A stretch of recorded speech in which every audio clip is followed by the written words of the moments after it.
Hi, my name's Kim and I make flowers and sugar flowers. This is my first video, so we'll see how it goes. This tutorial isn't actually going to be about making the flowers. It's going to be about all the equipment that you need to make them, and often we can't afford to go out and buy them. So if I just show you, this is a wedding topper, and most of it's been made with bits and pieces that are just household things found out of the house. I haven't got all the proper equipment, but I will get it eventually. So now if you watch YouTube, you've probably noticed that they have all these when they do the petals, they use something like that, and I'm lucky enough to have one now. But before I had one of these, I used a measuring spoon, just a simple measuring spoon. Also, I now have one of these, which I use for veining because I can't afford the veiners at the moment.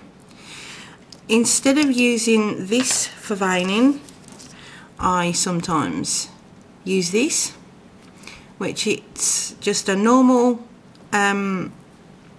paintbrush, but it has a pointy end, but it's not sharp.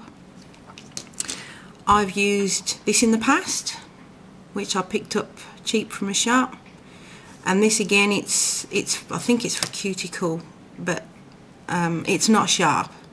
So if you run it along a petal, it's going to mark the petal, but it's not going to cut it. You can also use something like this, but if you use this for veining, you really need to draw it towards you and keep it flat, else you'll go straight through the fondant. So those are the first few things I use. Now, mats. This is the mat that I use for things like roses and petals, and this is where you go around the edges to make them nice and thin. Unfortunately, you don't always have one of these.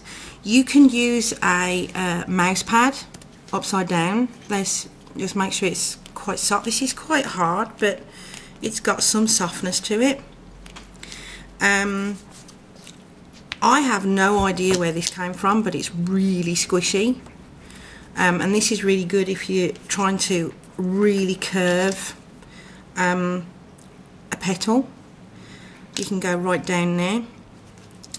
And these little things, these are for makeup, obviously, and these are a little bit harder than that, but yeah, a little bit softer than that. But if you've got nothing else and you're doing really small flowers, you can use these sort of things.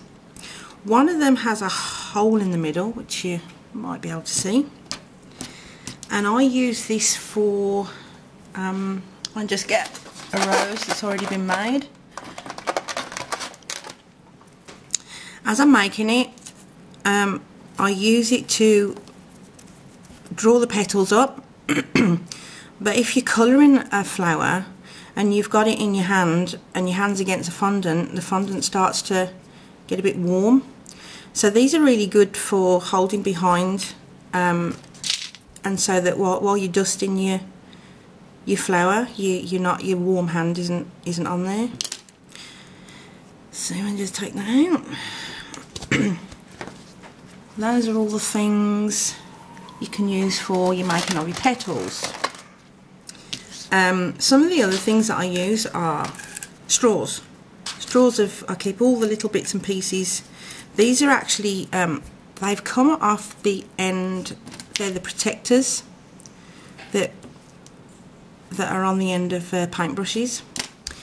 If you're making things for cupcakes or centres of flowers, or I have eyeballs, these are just great. This was made out of the big straw, and then a little bit of black fondant was cut for there. If you have little tiny bits of fondant left, and there's not much you can do with them. Very often I just get a straw and cut all those little tiny bits out, and they're just great for sprinkling on cupcakes, or it's another cost-saving thing. Now, when you're actually doing your flowers, very often you'll see, I'm not sure what they're called, it's a mat with the piece that is cut out, so that you get, now I've got one here, a leaf. It gives you a thick piece to put the wire up into the leaf. Unfortunately, it's something that I can't afford yet. So this is a ice cream tub, top of an ice cream tub, the lid, and I, with a knife, one of these type knives, I cut a small one and a large one. Now this is my old way of doing it, which obviously it's very rare you see the back of a leaf, but you can actually see this. Now I started to do it differently, this is a bit cut into, but you actually can't see it in that one, and that's because once I've cut it out of there, cut the petal out, I turn it over and I just take something rounded and I just knock the edges off, so that now you can't see it, but I've still got the thickness. I presume if you buy the posh ones that doesn't happen, and it looks a lot nicer. Okay, that's that. If you go onto some tutorials, you may find that you don't need the whole thickness of the tape that we put around the wires, and there's a special little gadget that they clamp over and they run it round, and then you end up with the small pieces. Not only can I not find one, but I probably wouldn't be able to afford one if I found one. So this is how I do mine. I take a book that is around about half the depth of the tape, and I lay it down and I take my very sharp knife, and basically I just run that round, and that gives me my two halves. And I didn't used to do this, but I watched a tutorial recently and I started to do it, and I actually found that these smaller pieces are much easier to use. You're using less tape, so that's just